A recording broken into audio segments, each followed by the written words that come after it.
Coffee.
Well, if no one's gonna drink this, maybe I'll just... Ugh, that's terrible. That's...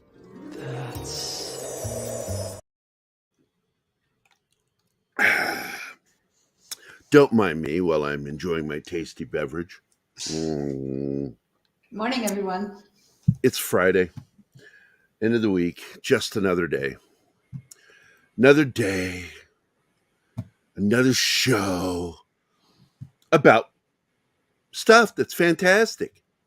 Yeah, but people have to guess because we don't have the background and the logo. Yeah, nothing set up. Nope. Oh, well. Let me see if I can find anything. Yeah, I don't see anything. Where's it at? Yeah, I don't see it. Good morning, everybody. I'll put that one up, I guess. That'll give us something. And let me see if I can put something else up. There we go. It's as empty as my apartment here. That's better.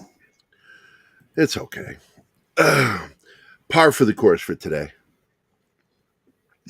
Sadly, Don is not going to be with us today, or John. John's still not feeling well. And Don finally got in at the VA.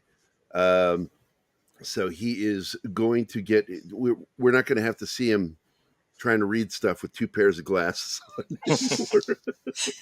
As funny as that was, though. It is.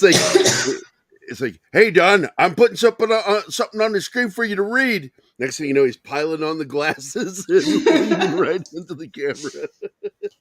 Well, sometimes the stuff you're putting up for us to read is so small that even I'm like, oh, let's see. Oh, my God. But I'm glad he needs to get some glasses at work for him. But anyway, it's Friday. We're going to talk about From, and we're going to talk about a little man from Florida man. I don't know. From, we're doing 2 episodes, right? What episodes are we? Yes, 3 and 4. 3 and 4. So we're caught up. 3 and 4. Oh, good. So next week will be the new episode. Coming out on Sunday, I think. And you know that I'm quasi enjoying this season. Quasi means that one moment I look like somebody that's like, all placid and calm, and then all of a sudden I'm having a conniption fit because something stupid happens on the show. Certain scenes you just have to jump over because they don't matter. Well, that's anyway. what we do. We end up doing Yeah. that. Like, some of the scenes, it's like, why is this even in here? It's not telling us anything. It's not giving us anything. This is purely there You just for skip over and it does nothing to the checkboxes or story. something. So, but I do want to say Drama, good morning to artificial everybody in drama. the chat. Lord Thoth was the first person here. All hail Lord Thoth. D. Bud Martin is here. And of course, happy Friday to you too, my friend. And of course, all hail Lord Thoth. Six was here and dropped a couple of stickers on us. First one, super sticker, was a rose. And immediately followed by her 99-cent poop sticker. She always gives you poop. The rose is just today because it's your birthday. Oh, is that what it is? No, You should the do it rose on is the for video. you. The rose is No. always for you, Anima. Yeah, it's for you, Anna. It's Not not today. I give it to Gary today. She's not going to like that. Penny is here. Good Well, morning, she can Penny. always throw something else at me. And I told my friends last night while we were gaming, I said, you know what? in exactly 1 year, I'm going to be 60. And they went, oh, we can't party with you anymore. You're too old. But let's see. Socks Bulletin's here too. Good morning. Our good friend Andy Morrow from the UK is here. So good morning, everybody. I guess I owe videos to 6. Your brain is never going 60. Let's see. Which I get? Read what Martin just put in chat. Surely you can't be serious. I am serious. And don't call me Shirley. And let's see. Oh, Wild Geese Backdoor. Just for shits and giggles, I'm going to use that one. Car just pulled up to the back door. There we go. Batman. I want you to do me a favor. I want you to tell all your friends about me. What are you? I'm Batman. Yay. No, I was hatched off a stump, according to my brothers and sisters. I was left on the doorstep or hatched off a stump. It depends on which sibling you ask. It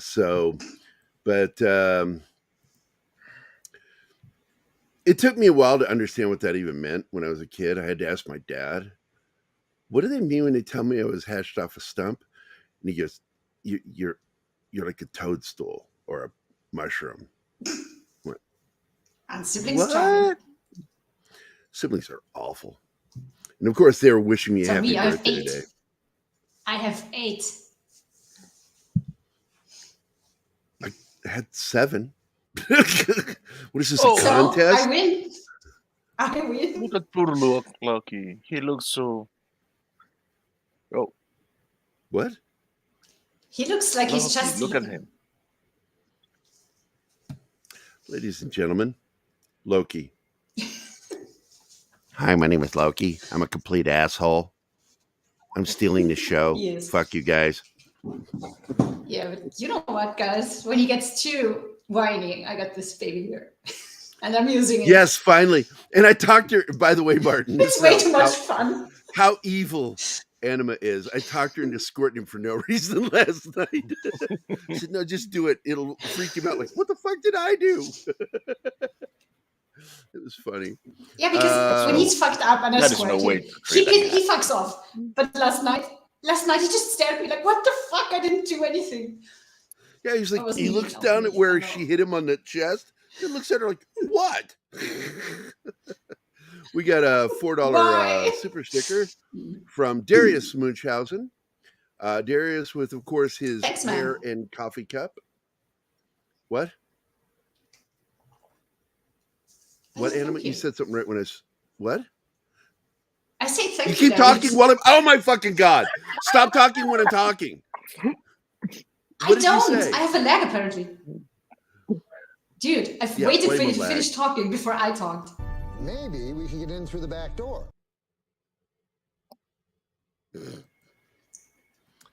All right. So Darius with the $4 super sticker. Thank you, sir. It is Friday, and we're going to be talking about From. 2 episodes of From, and we're going to get caught up today. So it sucks that Don's not here because he really loves this show, and Yeah. he's going to be the one that defends it better than you and I can. Because I get so annoyed with I think it's this new writer, the one that used to Maybe. work on Lost. And Is he involved in all 4 episodes? No, I don't know, just the first one. but I just Anyways, think that there's something wrong with the writing this season. yeah, well, and it's I think just the new not up guys started with that fiance bullshit that nobody needs. Well, look, I get what Dawn's saying about it, that she was intentionally brought there to cause problems, because I think they were supposed to die. I think they were all supposed to die on Hilltop, is what I think. Yeah, but what irritates me is you can skip all the scenes of those two together, and it doesn't harm And the you- story. It and doesn't it doesn't change hit- anything. So has there's no zero point in impact. having her there. Yeah, it has It's not zero. It has zero impact Yeah. on the overall story. None. They could have shortened those scenes, down to just nothing, and it would have had the exact same impact. You wouldn't have cared any more or any less. about anything. The most interesting character so far is the asshole. Jade. No, not Jade. The new asshole that came in on the bus, the troublemaker. Oh, the rifle guy. Yeah. Yeah. Because I'm hoping that what we're going to see is a major character arc for him. That I think that's why he is so awful. That something is going to happen that's going to transition him into somebody different. Well, Donna puts him in his place at the end of episode 4. That has to change him. That experience. Well, we'll see. Because now I can't wait. He's living on the bus where the old couple were killed and the blood's still there. And he's like, he walks in there like, I'm fine with, that look. And she just shuts the door on him. Awesome. Yeah. But we have a $1.49 super sticker. I can't see what it is. Can anybody else see what that is? Yes, it's a piece of cake with a candle. This a candle. Birthday cake. Yeah. It's a birthday cake. Yeah. Yeah, it's a birthday cake. Yeah. Anyway, thank you, D. Bud Martin. For you, I will play. Which one haven't I played in a while? The monkey one. Goodness. I'm looking. I don't know. Oh, here we go. This one. Because D. Bud Martin has balls. I like you. You have balls. I like balls.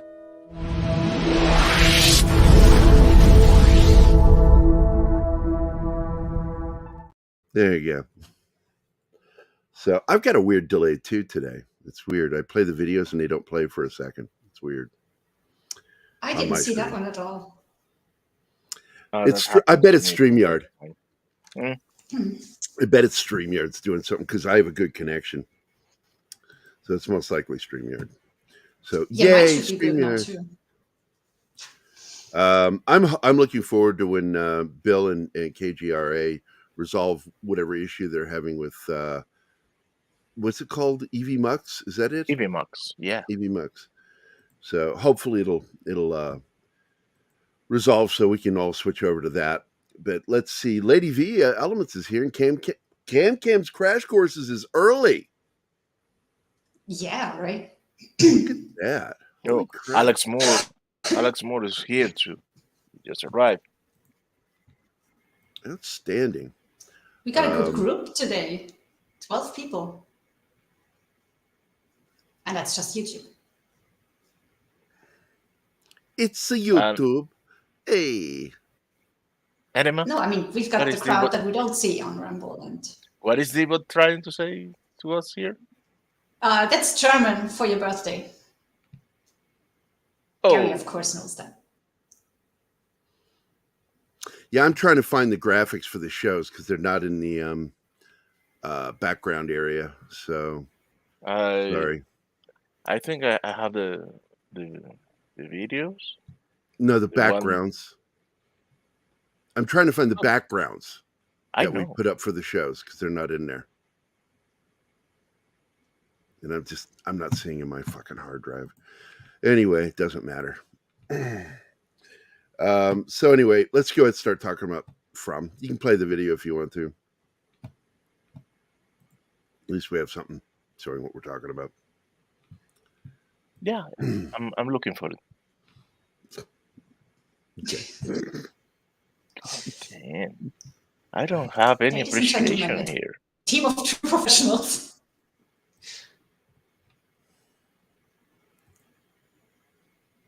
Okay. Bill is pulling out his hair in the background.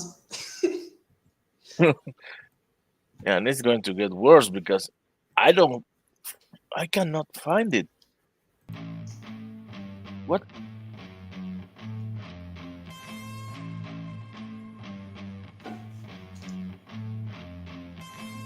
No.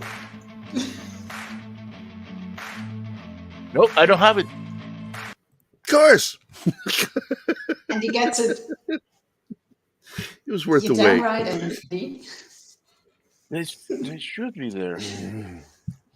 So anyway, we're just gonna just ramble and talk about this stuff.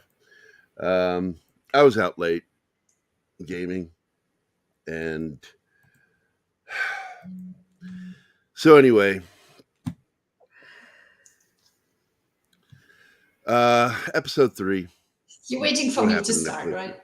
Yeah, just start. Well, we start with Boyd in front of a mirror, and he's checking for the worms under his skin because that's making him nervous.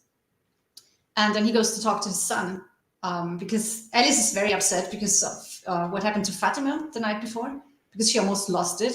And the shit that's happening is just getting to people. There's only so much that people can put up with, and then they just break. And he's scared that she might be close to that breaking point. And also he wants to know what happened in that night before.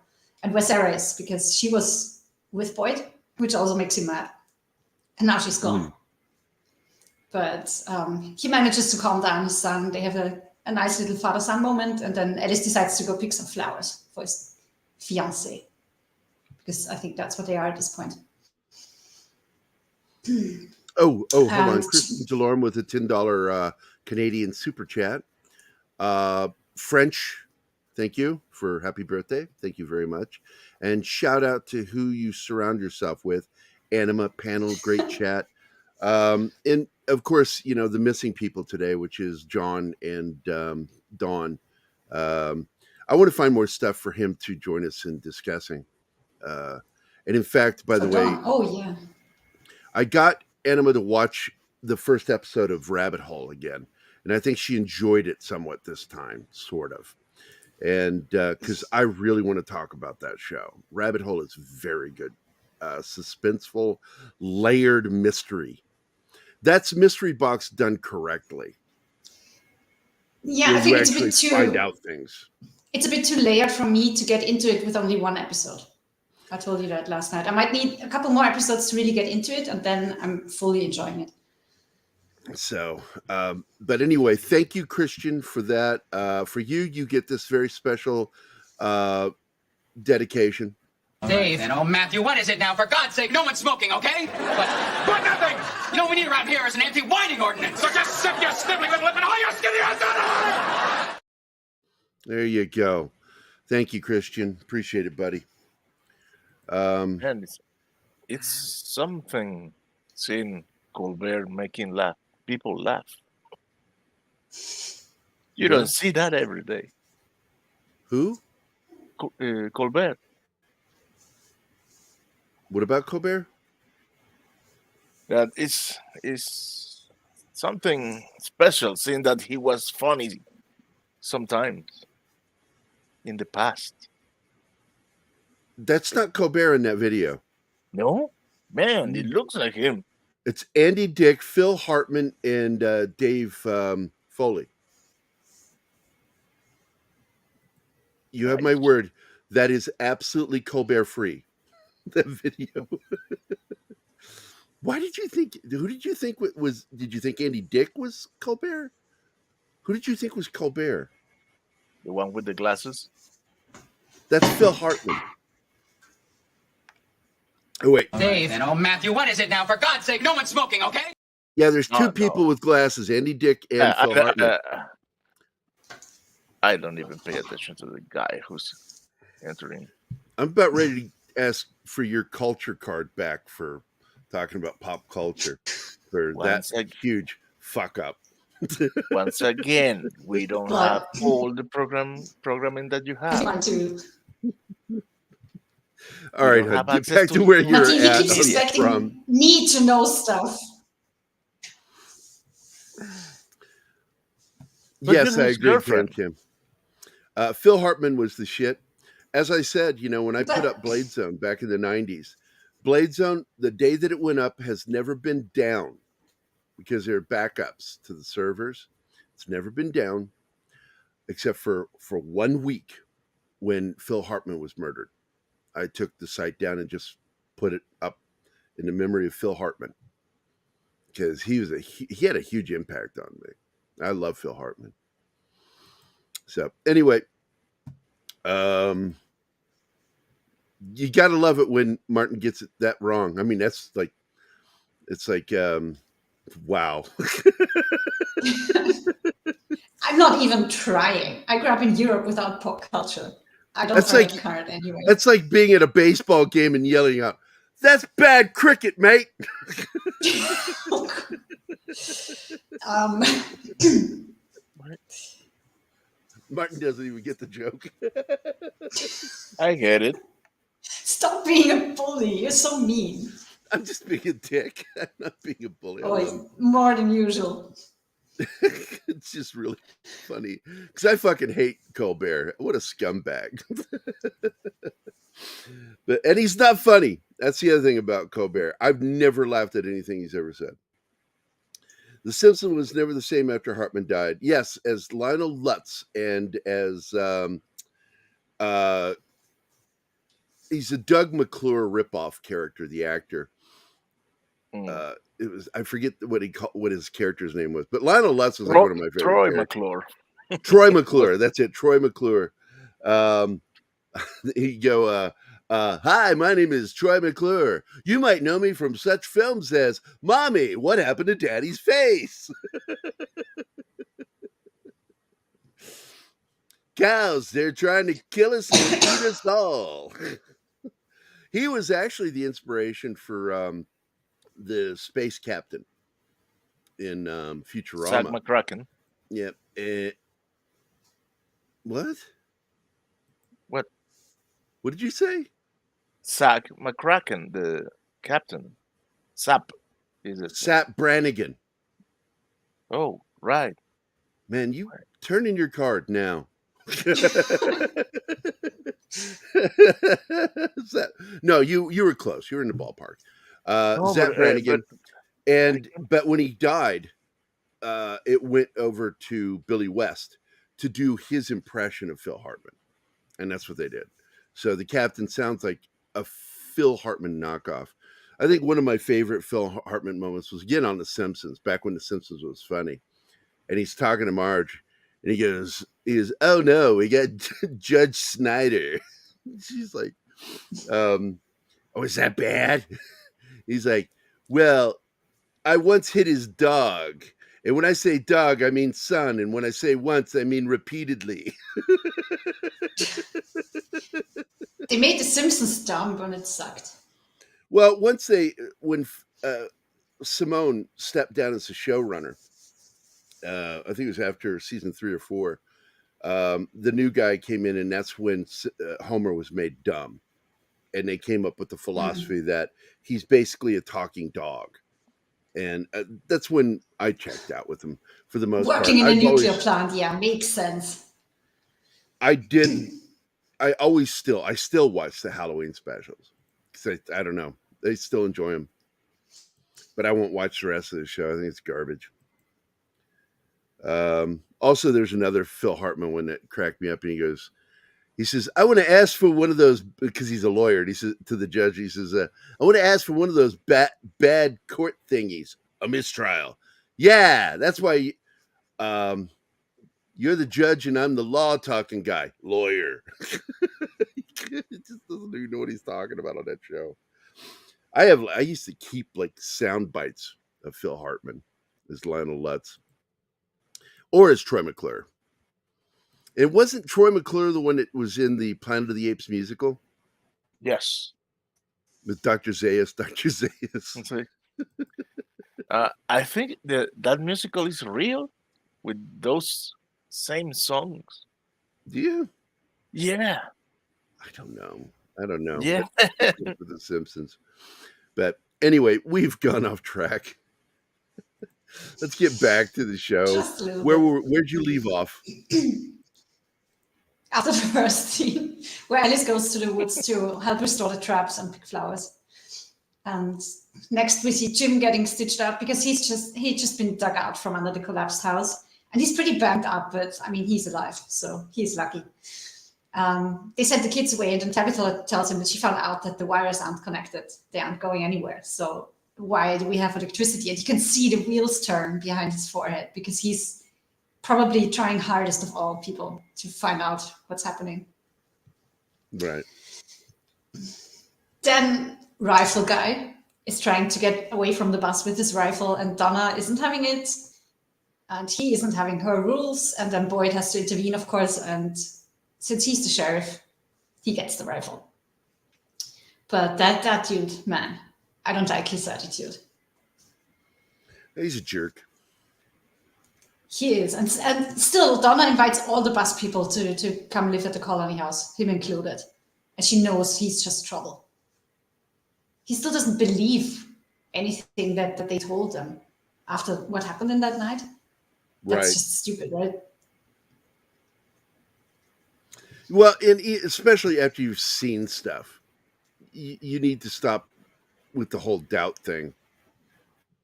He heard what's going on and still wanted to leave the diner. I mean, that's just plain stupid. Yeah.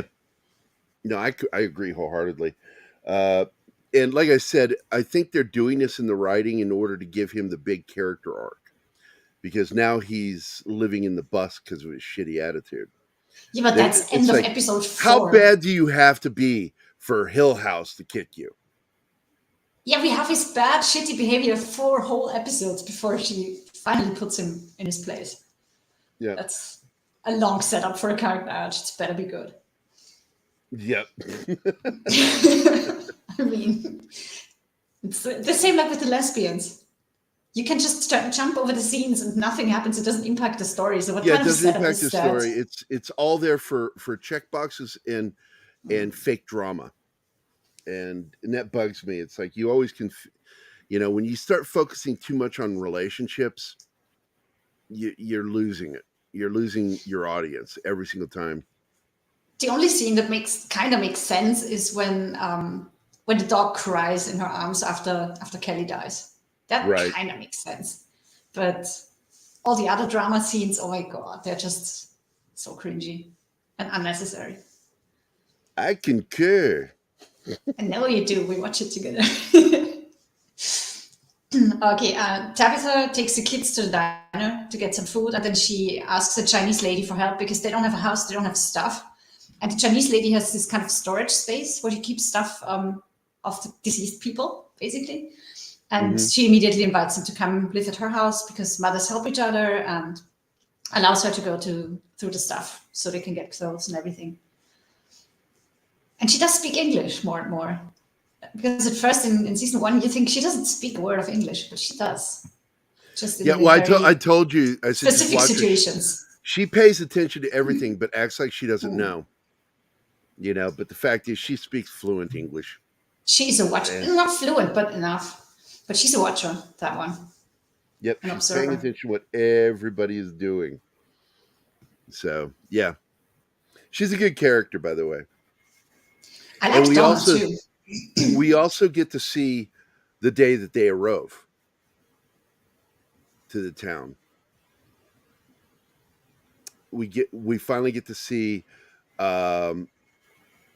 his father, his mother, and him arriving in the town for the first time. That's the beginning of the next episode, the flashback where they check in his dad in the school. Yeah, but I'm just saying that we get that this season, which I thought was neat. Yeah. Going back a little bit. And I've said, again and again about this show that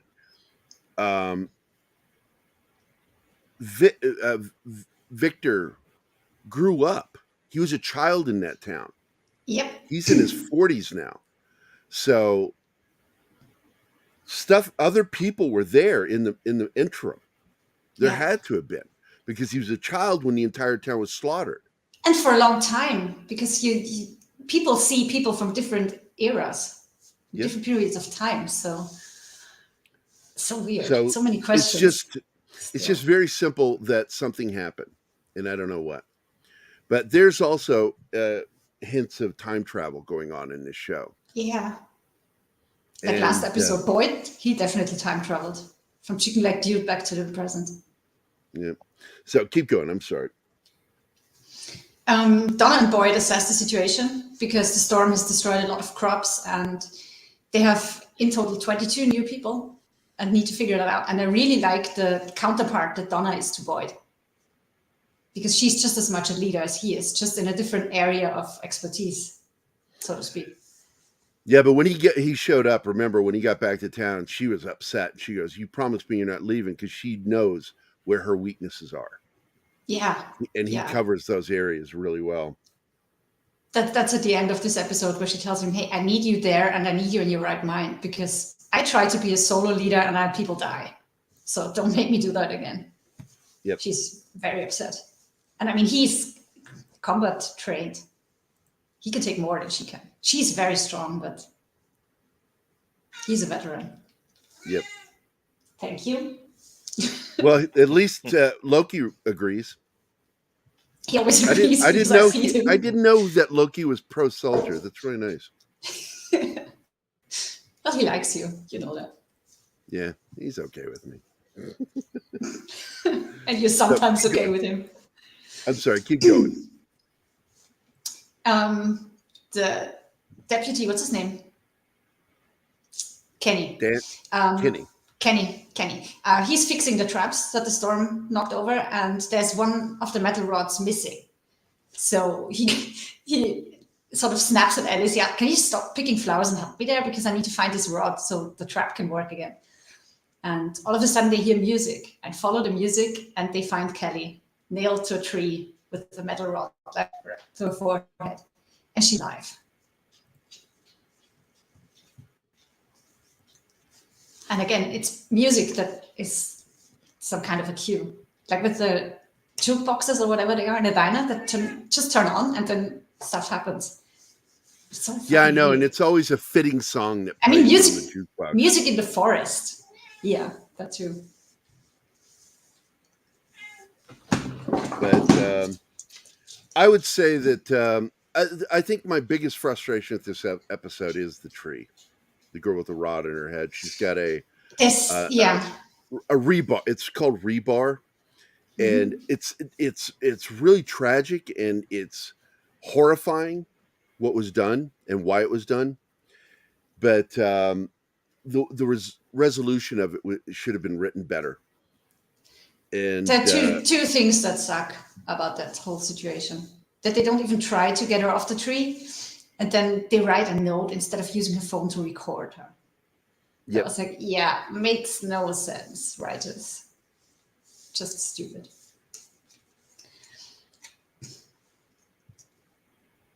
But yeah, anyway, Kenny sets off to go get Christy, the dog, because they don't know what to do. Alice stays behind and talks to her.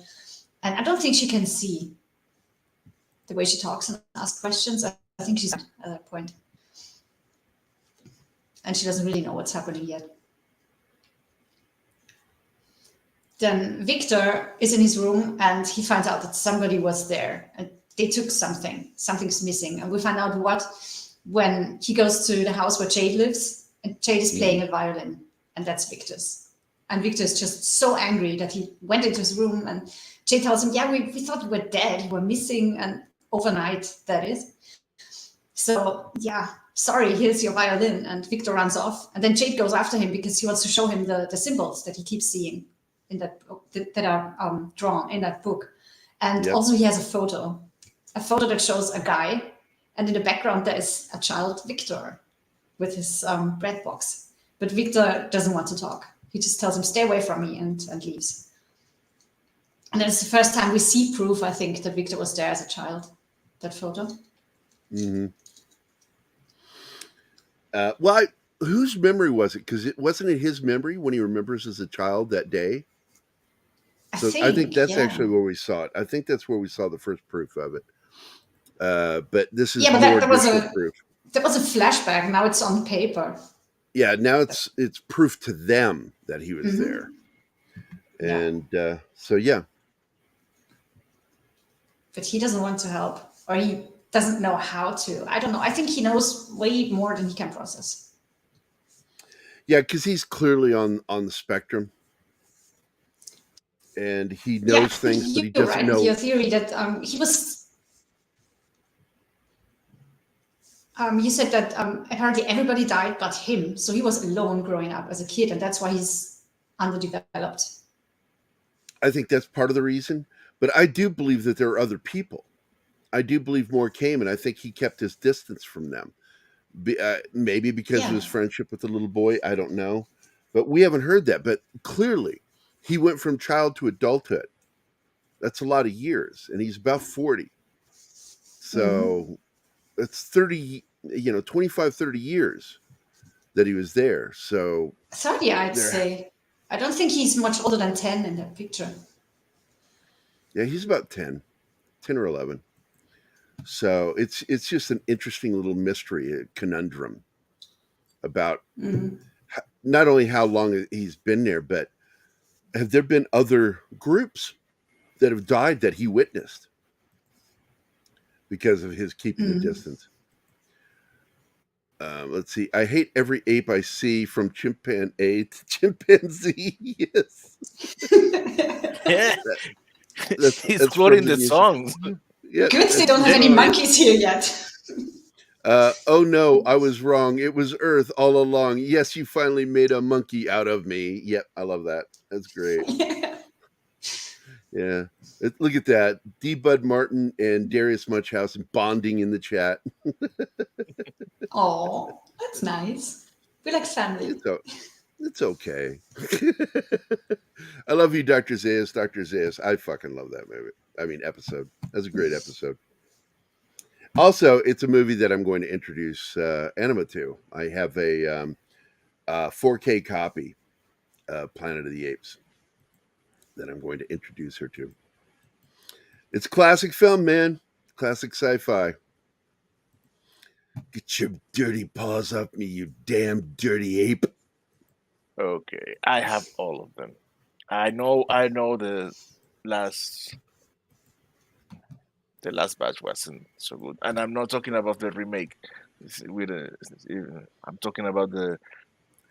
Don't get me wrong. Last... The remake's been entertaining, but none of them compare. Of course not. But I have to have them all. I love them all, as bad as they can get. I love them all. Battle for the Planet of the Apes, the original, was really kind of a stinker of a film. Yeah.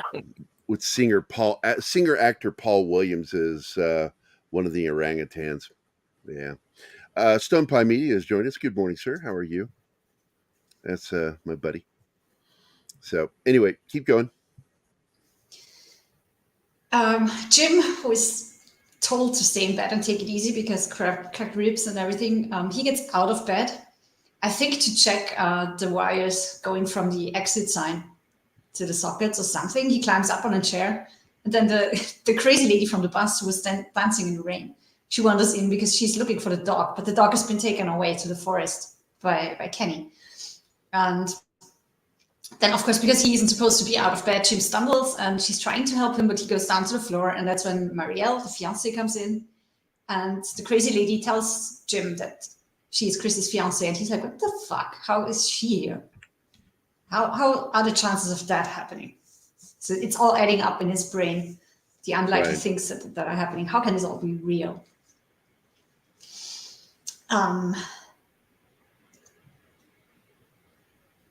Yeah, at the colony house, we see Fatima talk to, I think Elgin is his name, the black kid from the bus who had the vision.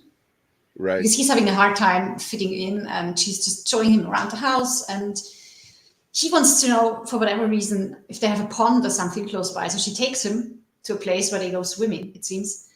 And they talk about visions and dreams, and because she knows that he had one. And she tells him people do have them occasionally, and some really go crazy about it and go into it deeply. But they never give us any answers, but that we're stuck. We never find out more than that from them. Maybe to try and get his mind off of what's happening to him and why, because you can't change it for now. So adapt to the situation. Yeah. Because, yeah, they are stuck. Then Christy arrives in the forest, and at that moment when Kelly starts remembering the things she's seen the night before, because the things, they did stuff to her husband and made her watch, and then they told her they wanted to play with her, and that's when Christy arrives and talks to her too and examines her, but there's nothing she can do. So she tells the others she might live for hours. It's a miracle she's still alive, but she can't tell how long this is going on, and night will come eventually, and they can't leave her to the things. So the only thing they can do is pull the rod out, because even in a fully equipped hospital situation, it would be a 15 plus hours operation, and she just has nothing to help her. And that is when at least one of the guys should have promoted the idea of getting the rod out of the tree, chipping at the tree until they get the rod out so they can at least transport her to safety. for the hours that she has to live. That's one of the two things. It's just wrong in that situation. Well, yeah, it's like in that situation, because I told you how we would have handled that. The first thing is, if she's still alive and breathing, stabilize her and get And that then cut rod the rope, detached yeah. from the tree. Yeah. And then try to find a better means, a more stable situation, safe situation to remove the rod. And they're not even if you- considering that. It's not even there. It's like, Yeah. and she's clearly, you know, she was a doctor. She was like on the way to being a doctor, and that's not even considered. Kind of was like clearly they're not even talking to anybody that knows medicine as to how to handle that situation. You think you'd want to talk to someone about that, you know? Yeah. But fucking. But anyway, it's very traumatic what happens to her. It is. It really is. Yeah. And of course, Boyd is the one who does it because, you know, I'm He's the Boyd. soldier. I'm He's the Boyd, soldier. motherfucker. Boyd. And he's the one who chooses to kill her, basically. I'm going to yank it out of your head. You know, let's not try to do this surgically. It is terrible. But yeah, first we see Tabitha and Julie sort for the clothes in the storage area, and Julie, of course, isn't really happy because she's a sassy teenager. Like, why does my brother get to play outside and I have to do this? This sucks. And she isn't liking anything that they find.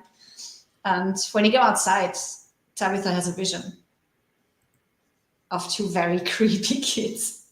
And Julie notices something's going on, but Tabitha isn't really telling her. It's just later when they are in the kitchen that she tells Julie that she's had visions before of the boy that she lost, Tom, Julie's and Ethan's brother. And she kept hearing him and even seeing him when she entered his room, but those visions were peaceful. And the vision she had outside the storage house, that didn't feel peaceful.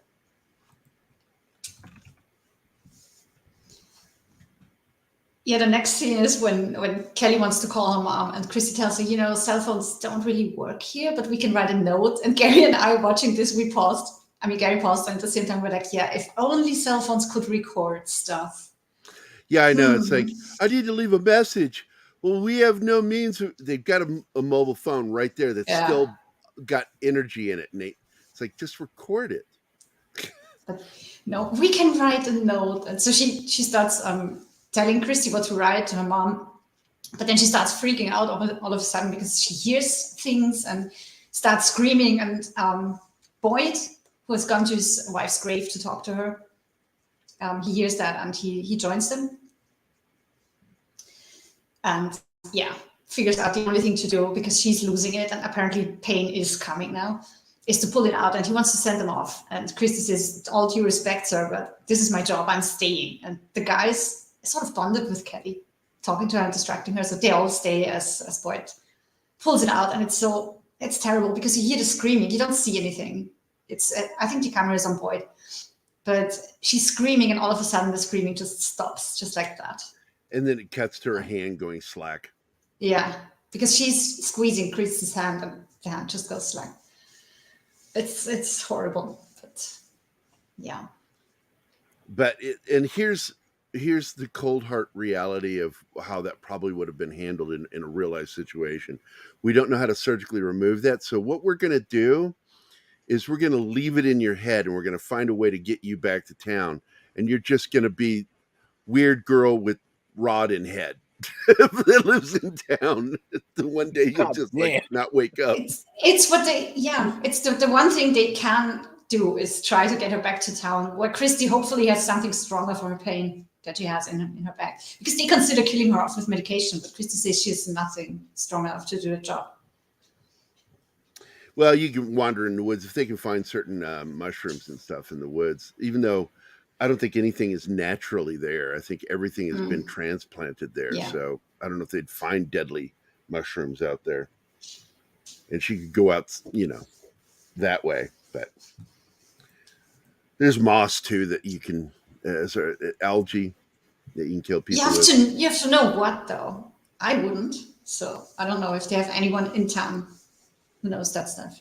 If only they had mobile devices that could access the internet to Google things. There is no internet there. Silly. You'd think the alien or whatever the fuck these things are would give them that for just basic Google. No. It's way more fun to see them struggle and kill It's themselves alien trying to Google. figure It's stuff called out. Boogle. It's Boogle. Hey, Boogle it. Boogle it. Maybe.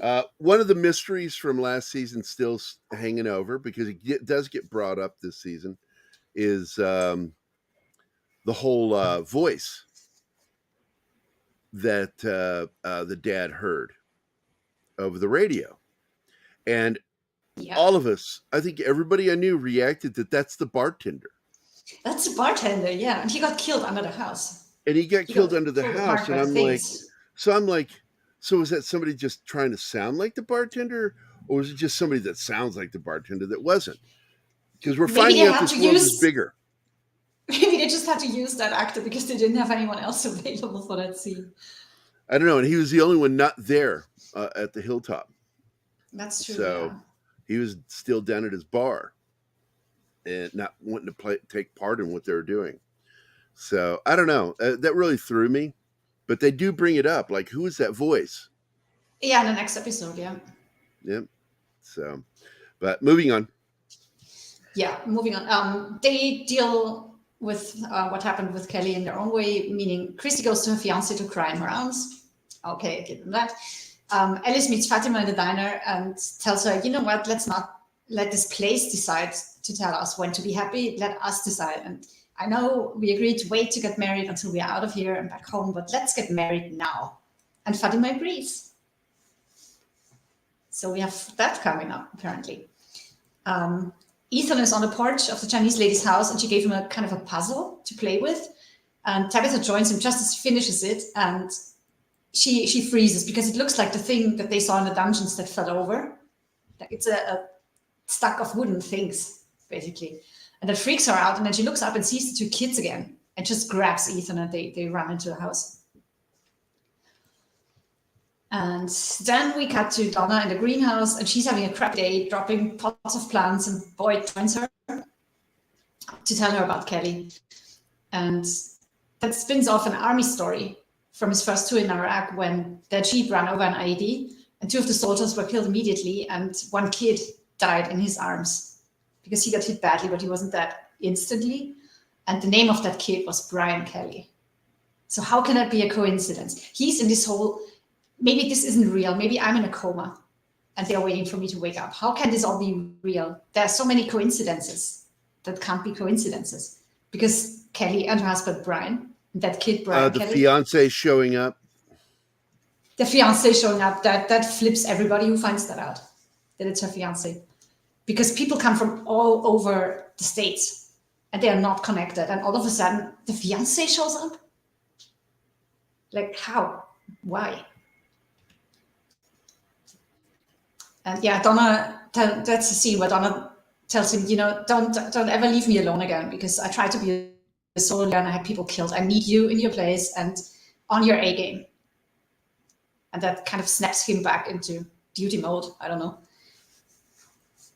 Because he has this, it's like he has two people sometimes. He's the soldier who is in control of every situation and de-escalates everything. And on the other side, when he's at his wife's grave, he just spins off into this whole, how can this all be real? Maybe it's a dream, maybe I'm hallucinating stuff. He's interesting. He's one of my favorite characters. Yeah, and the last scene of the episode is Kenny going through the priest stuff at the church, because they need something they can read at the ceremony, like when they bury Kelly. And maybe what's left of her husband, I don't know. And he hears something in the basement. So he's a deputy, he pulls his weapon and goes down there. And guess who he finds? It's Sarah. Yeah. How did she get there?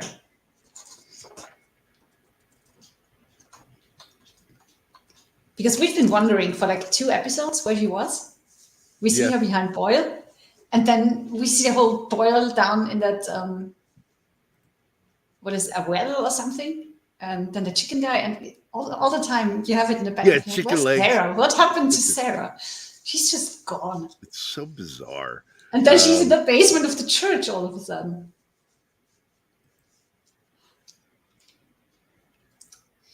Do you want to start the next one? No, we got to get ready to go to commercial break. So let's assess a couple of things that happened in that episode, which is the girl dying. The way she died is the part that's bothering everybody. Is that these things, they kill people and they seem to eat their innards. But this is the first time they show they also torture. But they torture for pleasure. And what they did is they somehow knew that it wouldn't kill her. They stuck that rebar through her head and stuck her to that tree to make her watch. To send the people a message, I think, because she tells the people that she had to watch what they did to her husband. I think that's sending a message to the town people, a warning of some kind. Of some kind, but don't know what. That these things are fucking powerful, evil, and can do things to you without killing you. It's scary and it's new because usually they just rip people apart and leave the corpses and a lot of blood. And that's the first time they do a thing like that, apparently. So, well, here's the other thing that you may not have considered. There's no blood on the rebar or the tree where they stuck it through her head. Well, but maybe it's just tamponading everything. I don't know. There's a bit of blood on her forehead. Very little. Do you think that means scalp injuries bleed a lot. And here's what I'm wondering. Did they stab that into her head? Or did they use technology to put it through her head without having to stab? Because there's little to no swelling and very little blood. Blood doesn't start coming out until he pulls it out. I know, but like I said, I'm pretty certain that she's blind, so there is swelling on the brain and damage. She doesn't act like she can see. You, she doesn't. If they stab that through her head, stabbing a rebar through somebody's head, it's a lot bloodier than what they showed. And I'm trying to say that maybe they didn't stab it into her head. They materialized that. Yeah. There you go. Also, it takes some force to get it through a skull and then into a tree. Because this falls under what Dawn was talking about, that maybe these things aren't really completely here with them, there, which is why the bullets have no impact on them. They're not being hit by anything because maybe they're interphasing. I don't know. But there's something going on. They're not showing bullets deflecting. They're showing just zero impact by the bullets. Yeah. So are these things able to in and out of phase with these people? When they want to, they can slash them. And when they don't want to, there's zero impact. So putting the rebar through her head, how is that done? How did they do that without doing massive soft tissue and bone trauma? Alien technology. It's perfectly through her skull. Mm-hmm. Perfectly. And in a way that didn't kill her. They knew also, what they were doing. There's no shattering of the bone around it. Mm-hmm. Now, agreed. That's right. Apparently, these people that work on the show don't fucking understand some things that deal with how the body works. But I think that's something that's blatantly obvious, that there should be more physical trauma to the tissue around that rebar. I think I know what's happening on the show. Okay. There's Trelane again. Trelane playing with people like ants in his farm.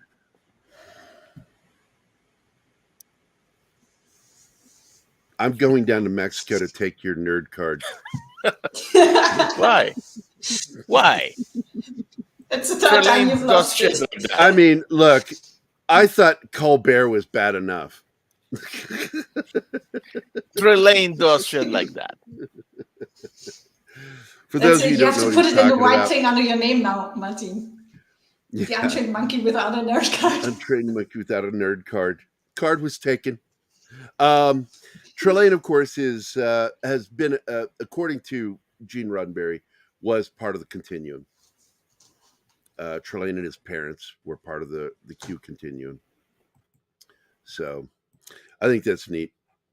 But Trelane, I got to be honest with you. Are these creatures kind of like that? Are they? Because I get where you're going. And yet you still want to take my card. Only because it's funny. But okay, we're nearing the commercial break. I would say, Bill, is it too early to do it here? Because it's right at 55, between 55 and 56.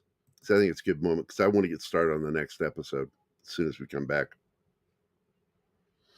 So take us away, Take Bill. us away. Do it. Or not. Do it. Do it. Do it. Do it. I'm going to do that for a whole minute. Do it. Okay. Do it. I will do it. I'll run the ad. Okay. Here we go.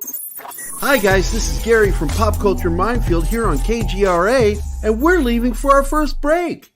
I hope we survive. Did you know 75% of Americans are chronically dehydrated? If you struggle with focus, run low on energy, or when it's time to finally sleep, you simply can't, this can all be linked to dehydration, and Fuel Up has the answer. Our proprietary formula contains the finest cellular hydration with the strongest immune-enhancing natural ingredients. The Fuel Up system is made up of 3 different incredibly tasting varieties. Wake kickstarts your day with a jolt of caffeine. Play boosts focus while hydrating your cells. Rest not only helps you relax, but also rejuvenates your cells while you sleep. Here's what our clients have to say. I really don't miss my coffee, and you can tell the difference. So I'm going to take it for the energy. I'm going to take it for the play. I'm going to take it, all day. And it works. That's the thing. It works. We love it. Take the Fuel Up Challenge now, where we offer a Feel the Difference money-back guarantee. Fuel Up for life.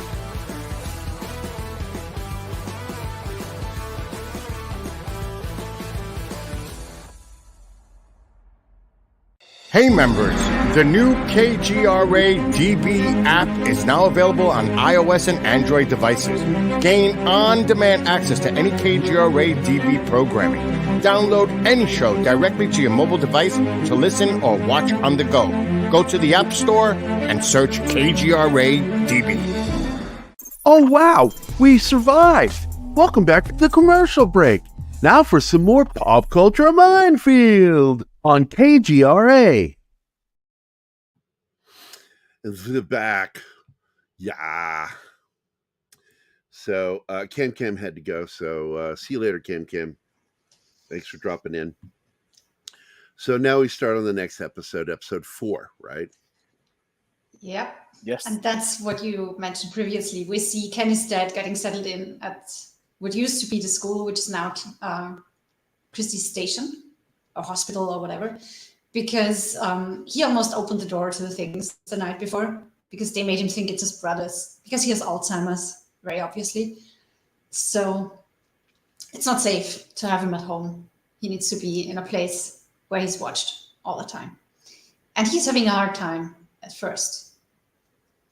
And well, Kenny goes outside because he's having a hard time with the situation. And that's when Boyd finds him and talks to him to give him a heads up, and he names him his deputy to give him a job maybe and then a function, I don't know. And then we cut to today where Kenny, who just found Sarah in the church basement, he runs to find Boyd. So it's nice that we see a little bit of his dad after he was killed so horribly. And we come back to that at the end of the episode. This is where we get that flashback. Yeah, I like that they did that. It's the best way, I think, to let Kenny find out what happened and to add that scene in. Yeah, because now she's back, and we get to see, I think, the first real deterioration of his relationship with Boyd is over her. It's pretty much the end at the end. He's angry at Boyd because Boyd took her away, Sarah. And in Kenny's opinion, after what she did, and he doesn't even know all the things she did, but she killed her own brother trying to kill a 10-year-old boy. Yeah, so she spun around and slashed him. Yeah. So. But the next scene. Well, the next scene is between Julie and Tabitha because Julie noticed that Tabitha had a vision again. And yeah, Tabitha isn't really talking to her about it. Julie tries to be an adult and be there for her, but Tabitha, I think she just doesn't know what to make of these visions and doesn't want to involve her daughter, really. So Julie and Ethan are on the way to go visit Victor, and that's when Jade comes into the house because that's where he lives, and he's pissed that they live there too. He needs his own place, I think. Yeah. Yeah. Then we see Boyd and Kenny in the basement. Kenny shows Boyd Sarah is there, and he handcuffed Sarah to the table so she doesn't disappear again. But Boyd needs to talk to her in private, so he sends him out. And she tells him she was after him in the tree, but the tree transported her to that basement. And she stayed there ever since because she didn't know what to do. She can't live there anymore. She can't go back to live among these people after what she did. And Boyd goes outside to Kenny and tells him, you know, Sarah is unique. She's connected to this place in a very unique way because something is talking to her. And Kenny's reaction when he asks, yeah, talking how? And Boyd tells him voices in her head, and Kenny's like, oh, great, she's crazy. I love that. He's literally rolling his eyes at that. Yeah, he's really mad that he took her. He wants to put her in the box for the things, but Boyd can't have that because she is apparently the best chance they have of figuring out what's going on because Victor isn't helping. And the next best thing is Sarah's connection to that place. Hi, Chief. Oh, yep, Chief is here. What's up, Patrick? So in the middle of that discussion, Boyd has these... D-Bud's got to go. See you later, buddy. Bye. Thank you. Bye, D-Bud.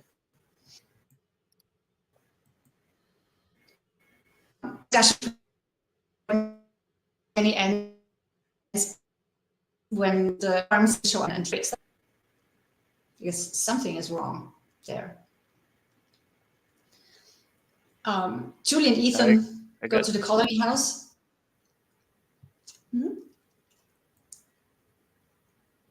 What, I gotta ask, did Anima just roboting or is my crappy internet? No, she roboted a little bit there. Oh. Yeah, I live in Should I jump out and come back in again? Connection here. What? No, continue. Is it okay now? Oh, okay. Yes. I don't know what's going on. I've really good internet here. It's weird. I think it's StreamYard. Anyway. Yeah, it must be. I got the best connection I could get at this address, so it better work. Anyway, yeah, Julie brought Ethan to the colony house, and while Ethan goes to find Victor, she talks to Fatima, and apparently she's heard about the upcoming marriage, and Fatima makes her bridesmaid. So I think we see this marriage this season. So finally something nice happens. Victor's very unhappy with Ethan because... Unless it's a red wedding. Yeah. It could, I guess. Yeah. So Ethan is trying to apologize to Victor and tells him, I told him not to take it. He's just a little kid. And also he has colored pencils for Victor. So Victor forgives him, kinda, sorta. Jesus Christ. She startled me, sorry. When she hits the ground, when she jumps off something. Jesus. Go away. Go, fuck off. That's no way to treat your cat. She distracted me. I don't like that.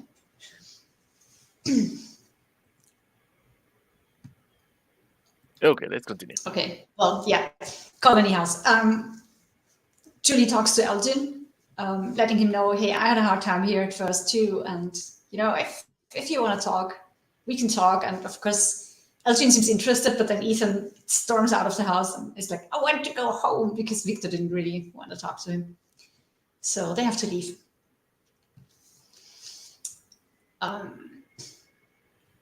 Christy checks Boyd because he broke down, so they brought him there.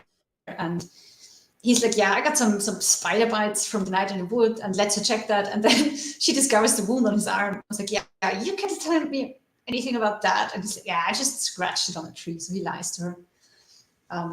She knows that apparently his Parkinson's symptoms are not showing anymore, which is weird, but she does not know that the chicken leg dude infected him with something. Chicken leg. He has chicken legs. I know. Gary came up with that. Gary came up with the Really, chicken his legs. legs I look just made it his name. They look so weird. Atrophied as fuck. I made it his name, I guess. It's chicken leg dude now. It is what it is. Oh my god. Kenny is talking to his mom. He picks up food and she's telling him, don't work so hard. And Boyd works too hard too. And you need to watch out for each other. And outside, people are cleaning out the bus because it sunk in now. We're stuck. We're really stuck here. So let's make the best of the situation. And in that scene, you really learn that how much she knows and how much she's watching people. Because she's on top of things. Like I said, an observer. She doesn't really interact with people much, but she's just always watching.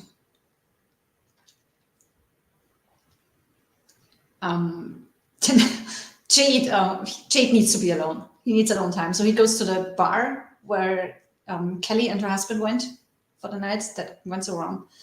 And of course, he's not alone there because the bus driver sits there and is drinking and having a pity party, which he calls her out on. And then they begin to bond. They drink together, they talk. Apparently, they were both at points in their life where life finally is about to turn good, because she wasn't even supposed to drive the bus. That job was done, but she was just going to pick up a couple of extra shifts before her life was going to move up, I think, to the next step. And then she ended up there. And for him, it's the same thing. He spent all his life building up his company and finally sold it. And life is supposed to be good, and they are stuck there now. So because the bus driver up to this point has been just annoying, and now she kind of gets nice, sort of. And also Jade doesn't work well with too many people, so it's kind of nice that he has a drinking buddy now, at least. Right. And they talk about Elgin. She says, that kid, he begged me to turn around. And Jade asks her, was it before or after you saw the tree? And her reaction tells her, wait, how do you know about the tree? But she says, after. And he tells her, and you were fucked anyway, because once you see the tree, you're stuck here. So that kind of takes pressure off her, because she's like, if I had listened to the kid and turned the bus around, we wouldn't be here. But Jade tells her, no, he told you too late. You were stuck here.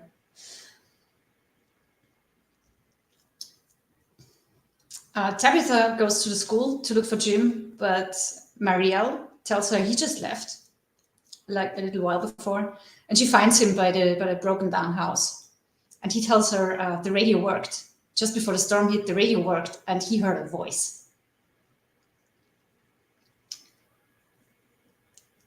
And a man warned him not to dig. That's why he came back to the house in the first place. But apparently he's the only one who heard the voice. So that's not really something people will believe him.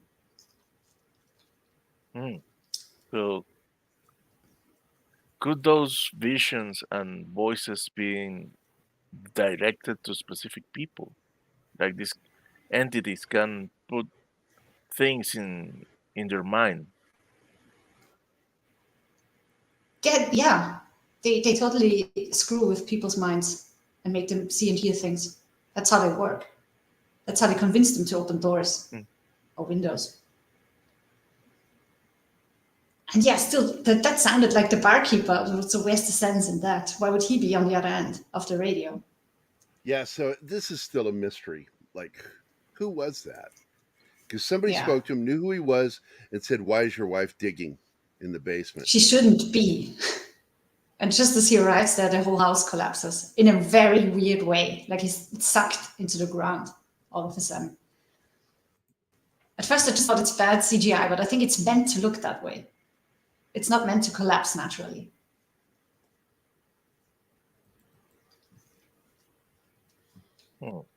Yeah, because it collapsed in a weird way inward.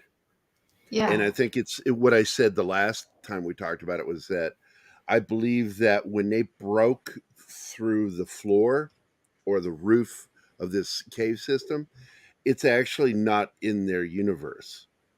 It's a different world and has its own gravitational pull, and it just pulled it in. That's what it looked like, for sure. Go away. She really wants to be part of this. Pay attention to me. I really like the next scene where Boyd goes into his office and he sees the dead priest, sitting at his desk. And just being an asshole, basically. Because he tells him not to tell Kenny that Sarah killed his dad. And Boyd says, "I'm not going to lie to him." And the priest is like, "Yeah, well, but here's your situation. Would that help people? Wouldn't that be just putting the burden off your shoulders and onto everybody else? It wouldn't benefit anyone." And he calls him out. Boyd says, "Man, you're an even bigger asshole in your death than you were when you were alive." Yeah, I like that scene. But here's the funny thing. Was he actually there? Because those worms are doing something to him. Is he actually seeing, like, I don't know. This place is so weird. Like, what are these worms? What impact? Yeah. I mean, is that why that guy was chained to a wall and never killed? Because he can't be killed? Somehow. He dies, but he said though. He can die. And on top of that, he said, "You have a gun. You can kill me." Yeah. So I'm like, what is up with that? And then he infects him, and as soon as he's infected, he dies. Yeah, the minute he transfers the worms to him, he dies. They kept him alive, maybe. And I think that is what's going on. Because that would explain why the Parkinson's symptoms are gone. So, yeah, I don't know. The Goa'uld, yeah. That's how they work. It's also, they've had other creatures on other shows that do the same thing. Symbiotes that they live along with you. They're parasites, but they're not actually doing damage like parasites do. Instead, they're healing their host, keeping them healthy. So I don't know, man. It's an interesting point. What's next? Next is Jim at the Colony House. He went there to find Donna because she heard the voice too on the radio. And she calls him naive because he's all excited. Yeah, there are people outside and they are watching us. And she tells him, "How naive can you be? If there are people outside, they're doing nothing to help us. So you better keep your mouth shut until we know more. And don't go around and tell people that you heard a voice over the radio." And he's kind of okay, but he wants the radio. So she tells him where it is, but it's broken with a storm. And then there's a fight breaking out because somebody went through the rifle guy's, I don't know his name. Do we know his name? Which character? The guy with the rifle. Oh, he's got a name. I just don't remember his name. I never remember it. I don't know. Yeah, I know who you're talking about. We had Jeebus with a triple breach.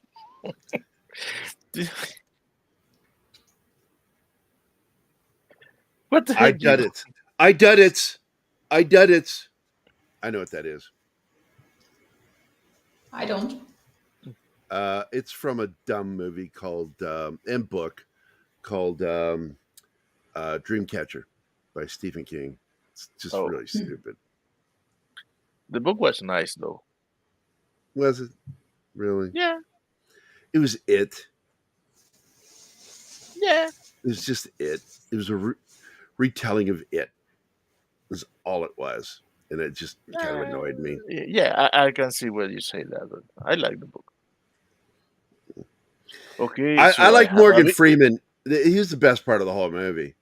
Well, I will tell you this: I like the dude that gets taken over by the alien. Okay, and he's having conversation, and it's again. I brought this up to you before, Anima.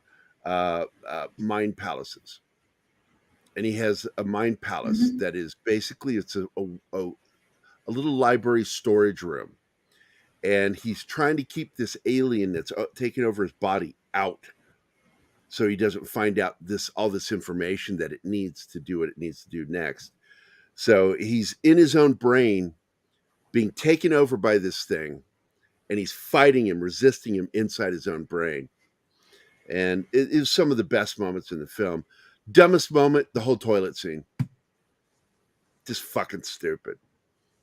Dumb. I didn't want, and to this day, I don't want that to scene watch is in the movie. book too. Yeah. The scene's in the book too, and I thought it was so stupid in the book. And then I'm like, oh, good. Hopefully they won't. Oh, they put it in the movie. And it's so if you call the scene stupid with all your fucked up bathroom stories that you have to tell, that's a stupid scene. It's just no. It's okay. it's Here it just is. There's a creature in the toilet, and all My Name Is Earl has to do is fucking sit on that toilet, and he's got a whoopee. You know what a whoopee is? Nope. Okay, it's an American slang term for your blanket, the comfort thing.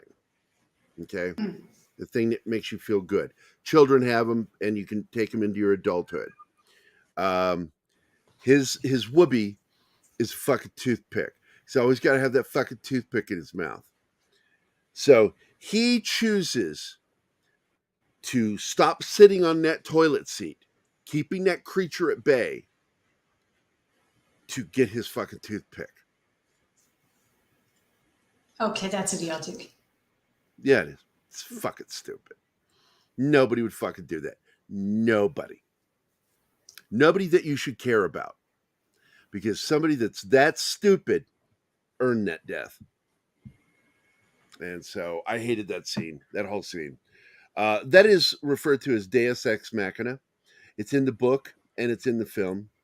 That's always the lazy solution. It's the lazy solution. It's where the writer and or director, in order to push the story forward, makes the character do something that's dumb, makes no sense. And I fucking hate that shit.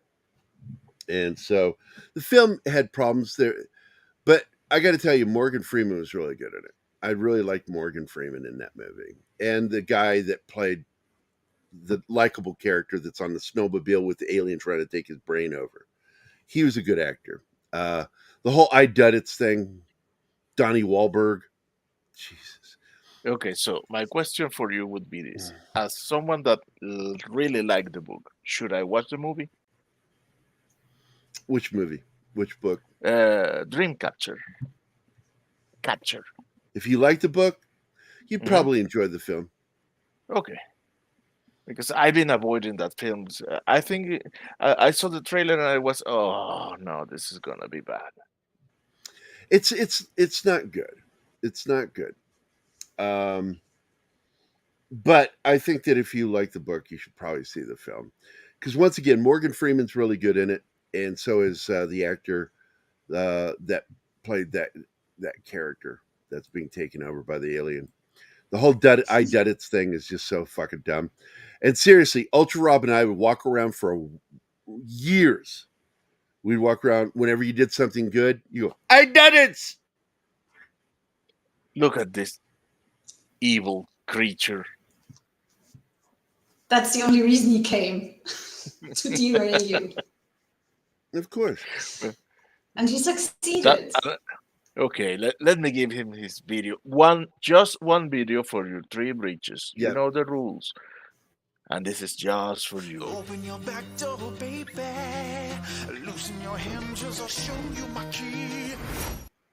Open your back door, baby. Yes, it is my birthday. And no, I don't want anybody singing to me. Yeah, the videos are not working for me today. I don't see them. So let's go ahead and move on to Florida Man. We are not at the end of the episode yet. I'm done. We're done. I thought you were Gary. We're at Seriously. nearing the half-hour mark. We've got about a half hour to talk about. I know, but we got two important things that we can't just skip over. At least let me touch on them. Let's get those two things and then move on. Yeah. So one thing is Donna and Rifle Guy. She's not having his attitude anymore. She tells him to pack his things and takes him to the bus and makes him live there. Because the bus has windows with no curtains or anything. She gives him a talisman. She doesn't want him to be killed, but she's like, you live here and you're going to see what's happening every night. And that way you'll learn. And always make sure that the talisman is hanging. If it falls to the floor, it's useless. And he knows that this is the end. This is where his attitude has got him. So he isn't even trying to argue. He's just like, yeah, okay. Trying to be cool about the blood on the floor. And the other thing is Kenny, he brought Sarah food and talked to her because he needs to understand her, to make people understand her so she can live there again. And she tells him, I have to tell you something. That's when we cut to Donna and the Rifle Guy. And then we find out that Boyd is looking for him, and he finds Kenny at the scene where his dad got killed at the school. And Kenny confronts Boyd. You knew Sarah killed my dad. He didn't get killed himself. And he throws his deputy star on the ground and says, you cover your own fucking six. So I think that relationship has ended because Boyd has been like a dad to Kenny after his dad died. And I think that's important before we move on. I concur. So, Thank Florida you. Man. Florida Man is that's a fun show. It really is. In this episode, we actually see, because last episode we saw things that happened, and this time we see what those characters saw and how they happened. From the shooting of the crane operator to what she saw when you heard the sobbing on the other side of the door, what that was. What's that? Mm-hmm. Anima got at least get you with it in private. Don't be a sour birthday boy. I am not a sour birthday boy. I can tell you that. But I'm also one of those people that doesn't like big things. So anyway, Florida Man. So yeah, so the last things that we saw was the crane operator's body floating down to the Mike and his dad with a hole in his head, and then Deli following the crying noises that she hears. And now we kind of get the scenes that we didn't see last episode. And we get a flashback of Iris and Mike in Atlantic City, where he's obviously having problems with his gambling.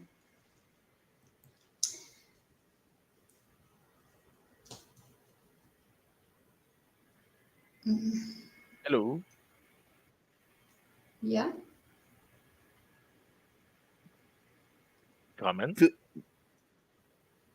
I think she's waiting for you to comment.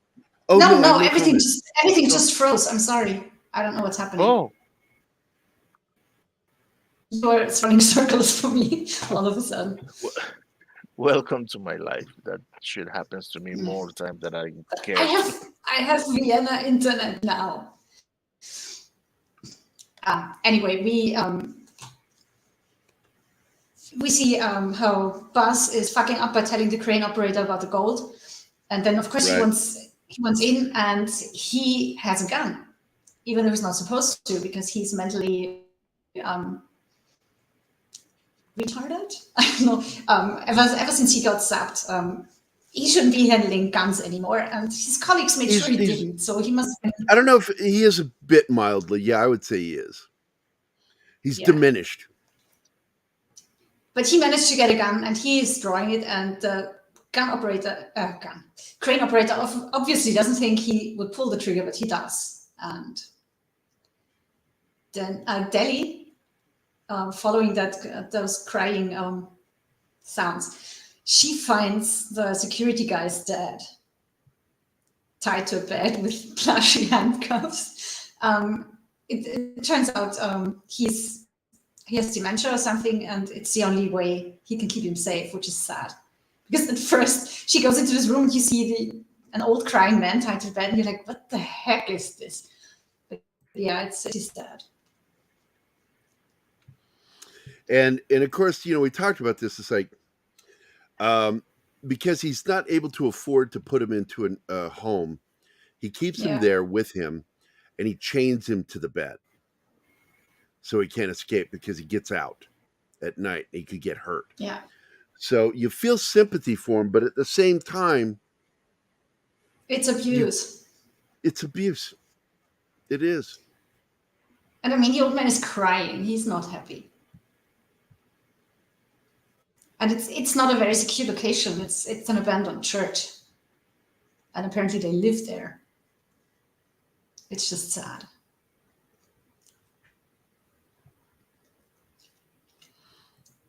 Yeah. Yeah, so anyway, Deli goes to the bathroom and sends Mike a text, so what's going on? And Mike tells her to keep stalling because they have a problem. They have a dead body now. And they decide to put it in a bag and get it down to the Porsche in the sinkhole and put it in the trunk. And Buzz feels okay with it. I mean, it's his Porsche, but he killed the dude, so it's okay. Stuff him in my car. Some of this stuff just cracks me up, just the casual nature of it. Yeah.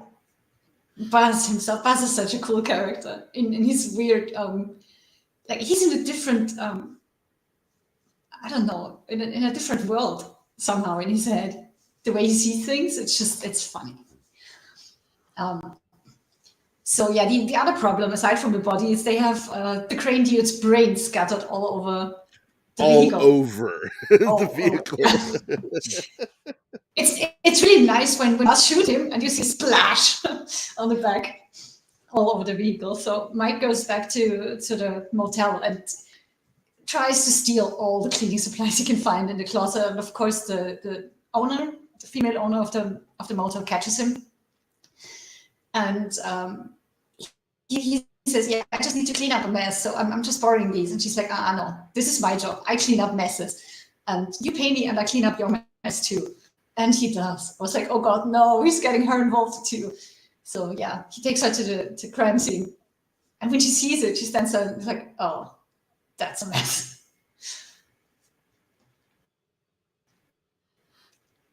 And I remember we have a scene of her and her husband, and she wants him out of the motel in the very first episode. And he's like, no, he's a paying customer. We're not getting him out. And now she apparently has decided, okay, I can't get him out. I make money off of him. I don't know. Yep. And I do. It's like the dynamic of that relationship is shifting in this episode. Yeah. I like that. I do. So what happens next is that Sunny, Ray, and Buzz are trying to get rid of Steve's body. Like they agreed on put him in a bag and get him down and stuff him into the Porsche trunk. And police arrives. So they freeze it like, okay, what's happening? But the police arrive at the church. And you see them wheel out the old man on a gurney, and the security guard is arrested. Because Deli called police on elderly abuse to distract them from what's happening on the sinkhole. Very successfully so. How did she escape? Did we see that? Because she's with Mike all of a sudden. She must have snuck out somehow after calling the police. She did. She just walks out. Okay. Yeah, because Mike tries to call her. And when she confronts the security guard, and she goes, "Hey, I'm okay with this. Like, I don't want to get hurt. Don't hurt me." And he's like, "I'm just trying to help him and keep him safe." you know, and she's like, okay, well, I've got to go to the bathroom. Where's the bathroom? And he tells her, and then she just walks out, and she calls the police. And in the process, by calling the police, it kind of helps the other team by keeping attention off of them. Exactly. So I like the way that worked out. But yeah, she just walks out. He lets her go because he doesn't really see what he's doing as a crime. The security guard. He has no other solution. Also, he's not the brightest guy, so. No, he's kind of an idiot. That's why I thought that was him crying. Like, I've never had a pretty girl talk to me before. We both thought that.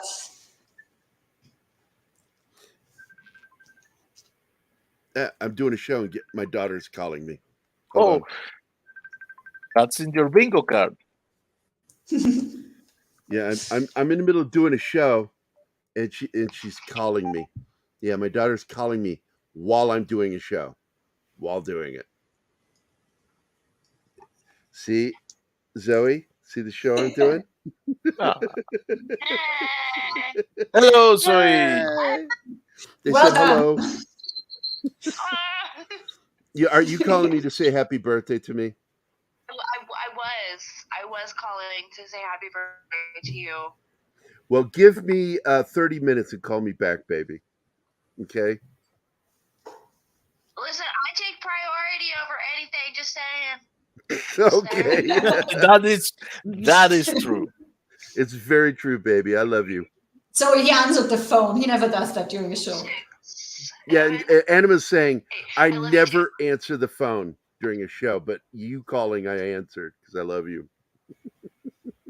I think this has got to be like the only time that you've actually answered during a show. Well, if I don't hear it, sometimes I don't hear it. All right, baby, I love you. Talk to you in 30 minutes. Oop, I hung up on her when she said love you. Oops. You're such a dick. I am. I'm a douche. I'm a douche. That's my baby. So anyway, let's see. Zoe, sing happy birthday to your daddy. Oh, she will. She will do it. Yeah, Levi really wants us to sing for you. I want to. I've answered Chang Young once to tell her we were doing a show. True. I did. That is true. Yes, I remember. Most of the time, though, my phone is turned off, so I don't hear him. If I don't hear him, I can't answer him. I only look later, and I'm like, great, somebody called while I was doing a show. But if I do hear it, I might pick it up, depending on who it is. If it's Zoe, I'll answer it. I don't know what is that. I can't see it. For some reason, it's not showing up here. It's an emoji of a birthday person. Oh, cool. Thank you. With the party hat and the whistle thingy. Yeah. The whistle? That's weird because I see it in StreamYard. How can you not see it? And stop making fun of my accent. Oh, I'm not making fun of your accent, not at all. Wo ist das, Papas? That wasn't even German. Yeah, it's a mixture. It's where are your papers?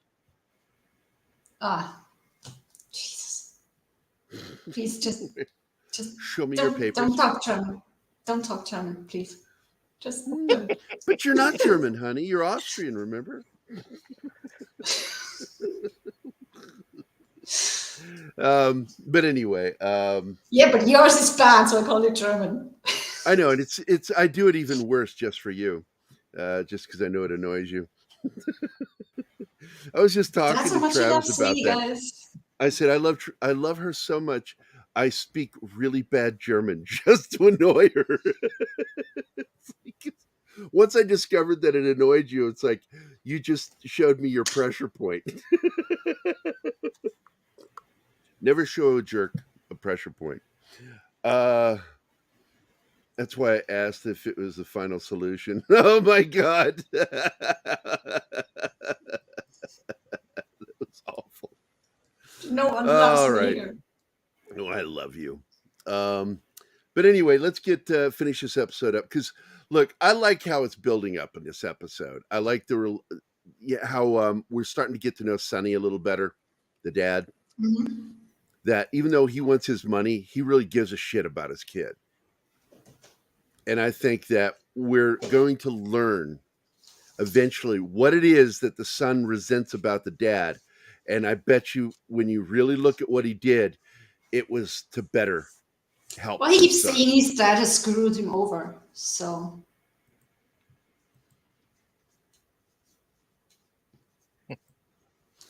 She's not German. She's Austrian. I'm Austrian. Yeah. Oh my God, Jesus. He's on a roll. Jesus. Oh my God. Let's see that. All right, moving on. I want to finish that episode. I did not see that coming. I love that. Oh my God. All right, baby. Let's go. You sure? Yeah. Absolutely sure. Okay. The cats are quiet. They are, surprisingly. Okay, Moss is sending this old dude who worked for his father to locate Mike. And the old dude is much more interested in watching his TV show than doing anything for Moss because he thinks he's an idiot. And of course, he's right. But yeah, he sets off to Florida to find Mike. And we find out later he doesn't even know what Mike looks like. And Moss tells him on the phone, well, he looks like a policeman. It's like, what? You don't even give him a photo? This is also the same actor who is the villain, one of the villains in Stallone's show. Tulsa King. Yeah, that's right. I pointed out, yeah, he's the head of the biker gang. Mm-hmm. Same actor.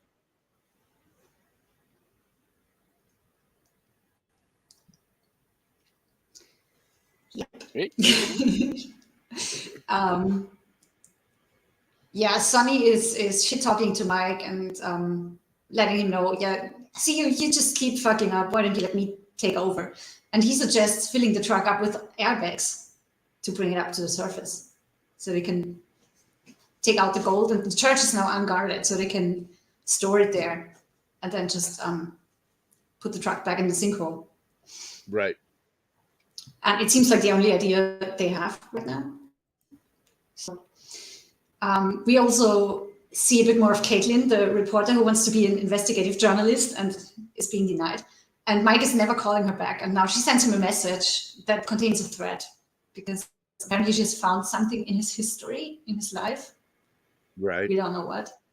But apparently she found something out.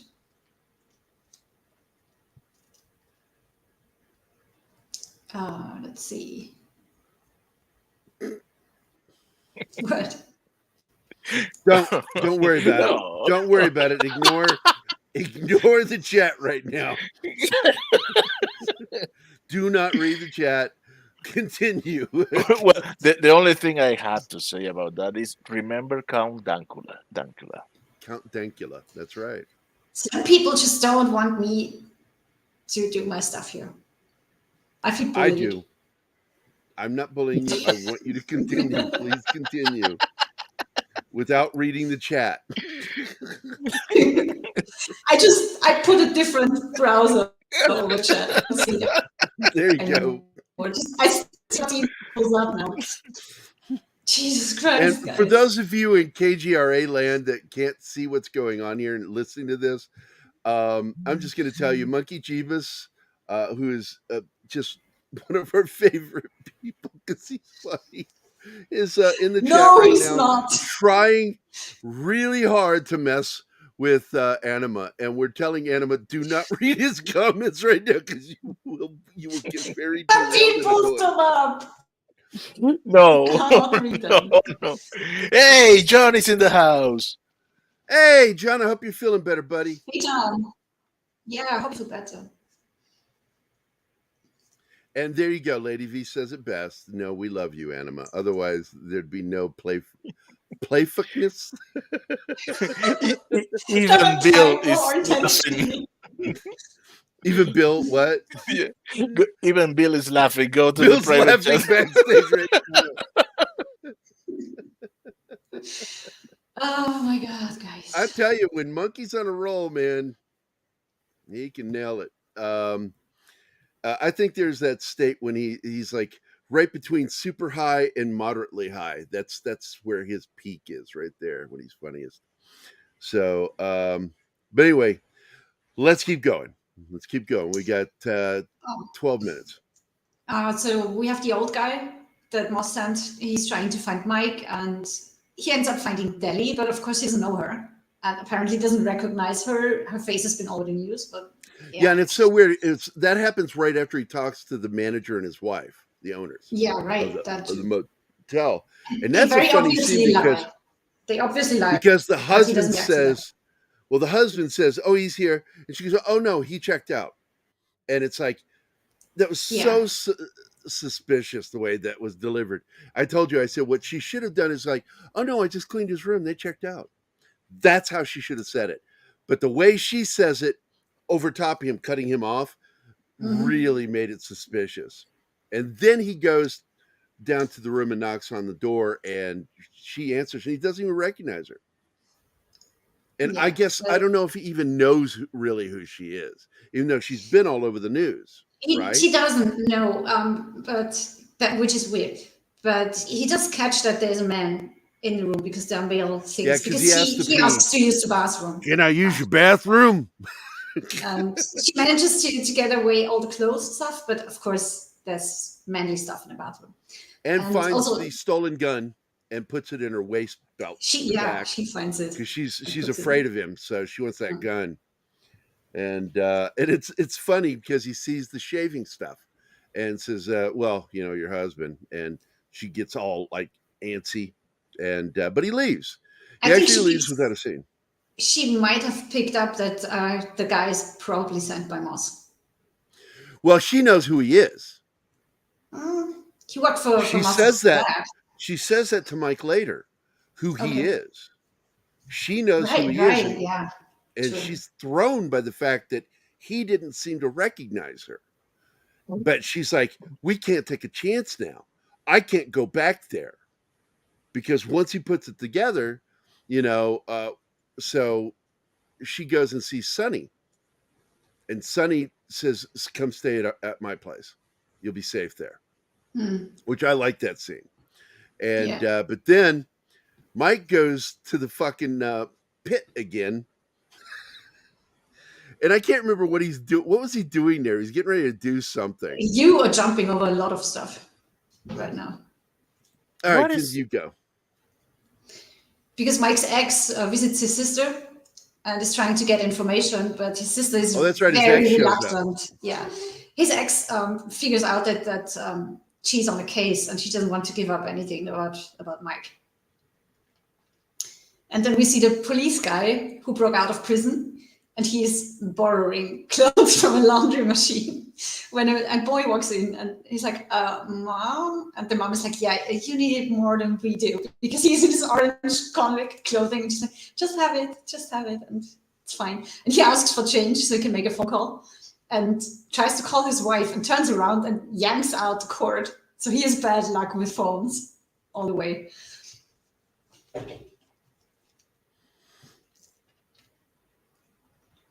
I don't want to interrupt. Yeah, he just tells her his whole life story. I want to interrupt. Okay. No, please don't show it. Don't show it, Bill. Don't show it. I'm done. I got a response from Monkey Jeebus. Are you ready? Yeah. Don't. No. Oh my God. Do that a kitty wearing a shit. Oh my God, I'm sorry, I'm leaving. Goodbye. All right, Bill. And for those of you that are listening to the show, he put up a picture of a little kitten, a white kitten with a little shitler under its little nose, and its paw was up in the air. So there you go. And Monkey Jeebus says, I'm channeling Anne Frank's ghost today. Look, I don't even believe in God. I'm just telling you, there's a special place in hell for you, monkey. Yes, there is. What do you mean? If he goes to hell, most probably the devil has a job for him. Oh, all I think of is Oh, Steve Martin. Steve Martin, when he did that joke back in the 70s about having an out-of-body experience and finding himself in heaven at the pearly gates. He goes, "Where am I?" And Peter says, "This is heaven. This is the pearly gates." And Steve starts to walk in. He goes, "Oh, no. We got to read from the good book." And he also says, "Really? This is heaven?" College, my professor said this was all bullshit. And he goes, "Well, before you can go in, I got to read from the book. It says here, you took the Lord's name 1,000,006 times." And Steve Martin goes, 1,000,006? Jesus Christ.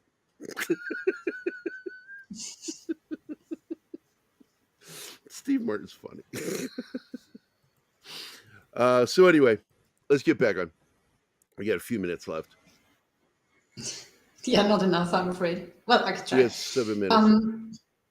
So Iris goes to the dogmaster to get the CCTV footage, and we see Mike on there. And I think also Deli. So this is going to blow up. I think we can jump over that. That's family stuff. Yeah, Caitlin asks someone at the police station that she's friends with to trace Mike's phone number. She's actually interrupting an interrogation.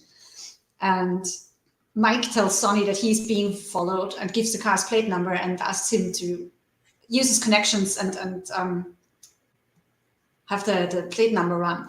And Sonny asks one of his ex-colleagues or something to run the plate, and he refuses. He's like, "Yeah, dude, it's no, the cop that we've can't." met before. Yeah, because he's tired of being beholden to Sonny, and he even talks to his wife, as I recall. I'm done doing this. Yeah, I'm not his Stephen Fetchit. Right. So yeah.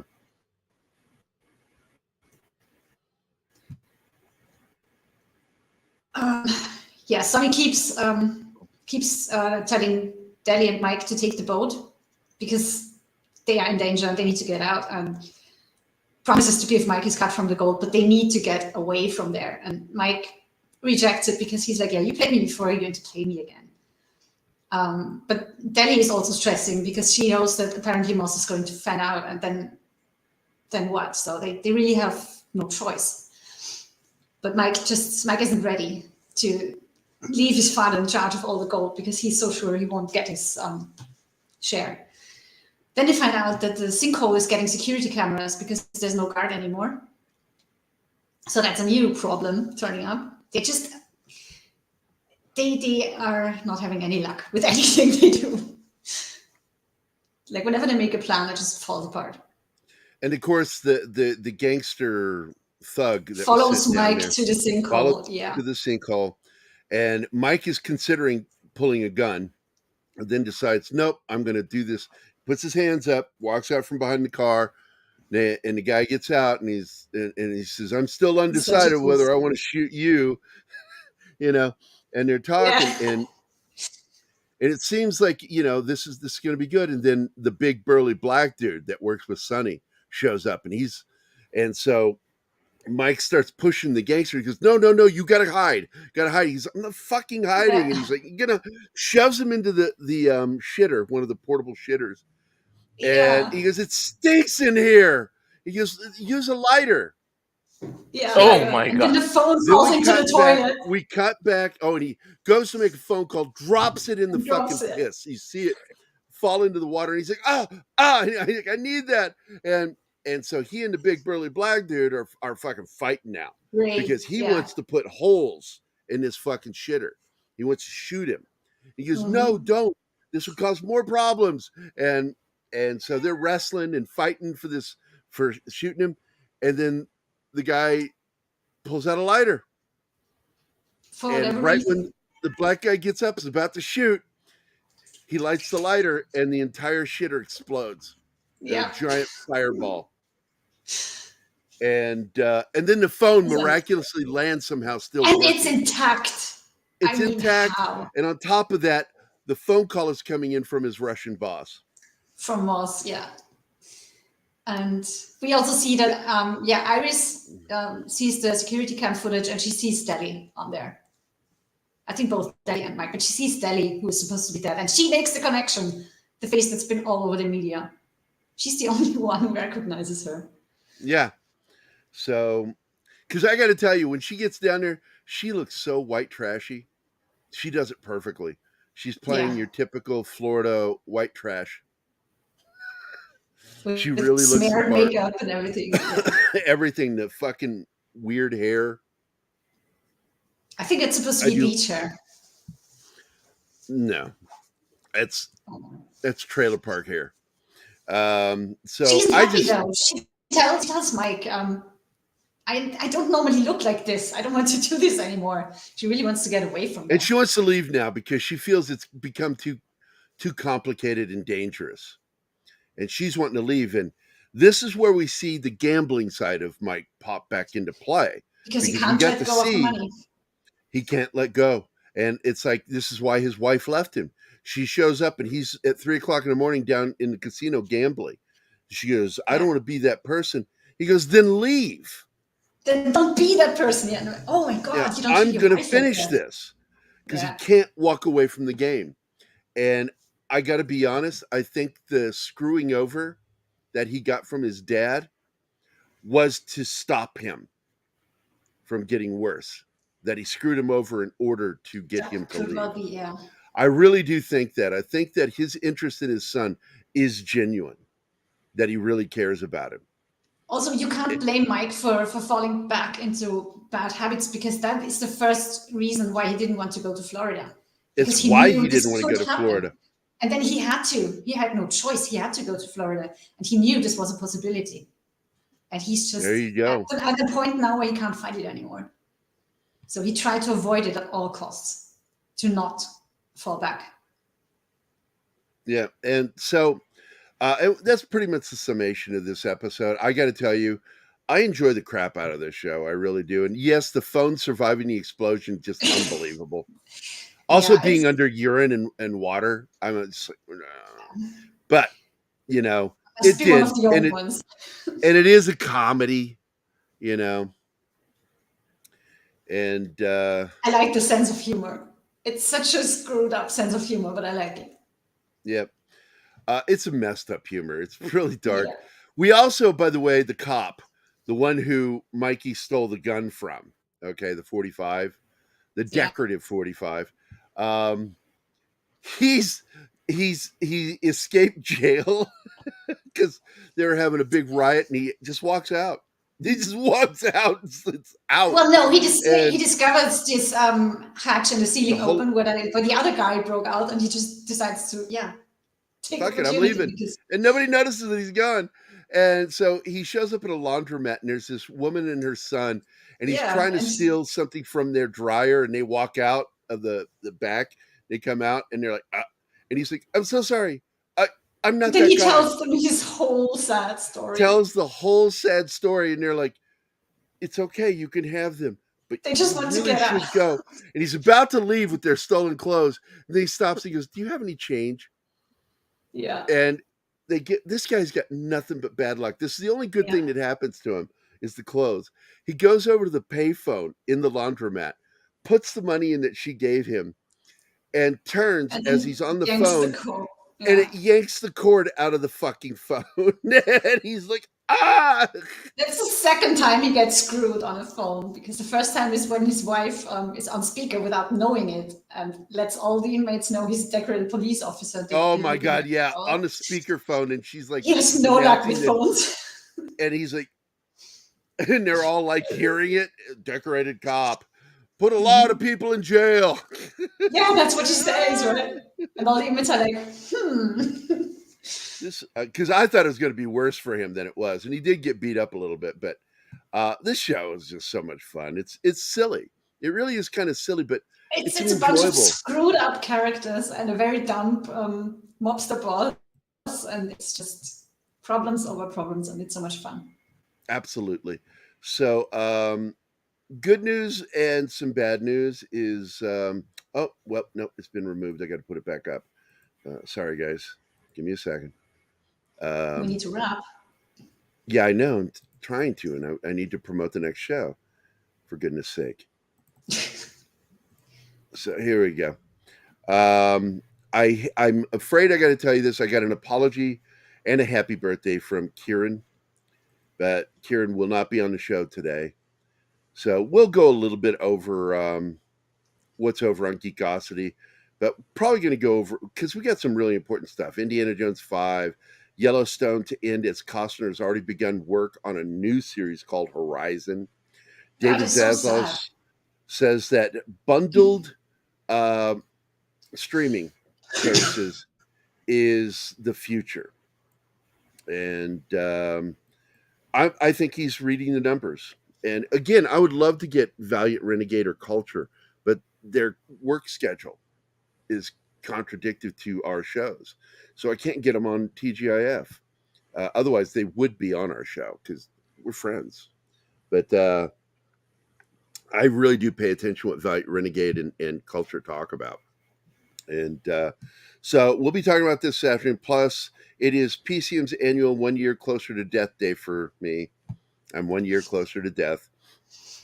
And again, 1 year next closer birthday, to 60.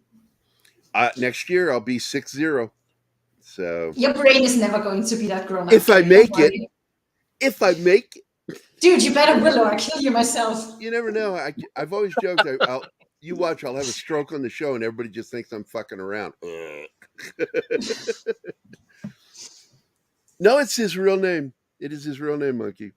I thought it was like a fake name the first time I heard it. I'm like, really? Because Karen, I believe, but Bug? That's right, man. It's a small name. He's British. I don't think anybody in Britain would take that as a fake surname because the implications, the backdoor implications.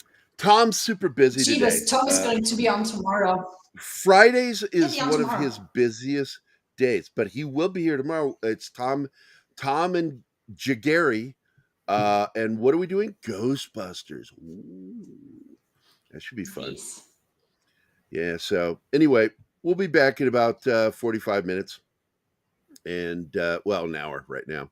So we'll see you guys in about an hour. Have some fun, and hopefully some folks will show up. I never know. I stopped caring. Whatever happens. It's a party. It's your birthday party. As Homer Simpson would say, it's just a bunch of stuff that happened. That's our show. Anyway, that's the end. We'll see you again next Friday for some more Fantastic Friday. And I will be including next week Rabbit Hole. This is a good show with Kiefer Sutherland. So see you guys later. See you this afternoon. Bye-bye. Bye. Those sons of bitches. Ma, I'm doing a show.